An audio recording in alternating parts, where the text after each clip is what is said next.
感谢所朋友，咱继续来关心中国配偶阿爷爷，因为发表武统台湾个两岸统一等言论，互移民署废止移请的居留许可，限制离境。刘委会嘛，搁再强调讲哦，未过随在台湾的艺人对台统战。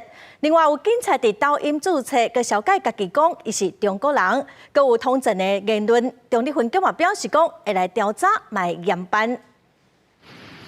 桃园中立分局传出有一个姓叶的警察，伫抖音用简体字注册口罩，利用中国统战的名词台湾当归，甲伊伫平台的名号做灵魂小当归，而且小解讲伊是公职人员，嘛是中国人。相片的倒边还佫写我爱祖国，是引起真大的争议。大部分的民众拢认为公职人员讲话甲行为都要较谨慎的。我觉得不恰当啊。怎么说？因为他是台湾人民的警察，啊，怎么会去爱祖国？我觉得远景做这件事其实蛮不适合的。怎么说？因为他是代表台湾的公务员啊，所以他应该就是台湾人，他不是算是中国人。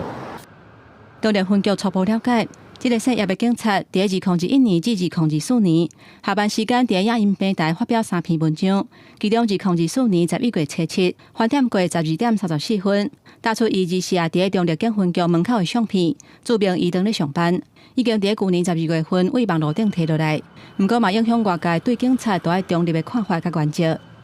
本分局将严查到底，并追究相关行政责任，绝不宽待，如涉不法，依法就办。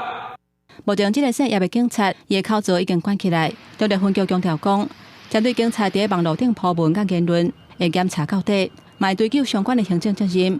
若是涉及不法，会照警察人员奖定条例来甲办。公视新闻桃园报道。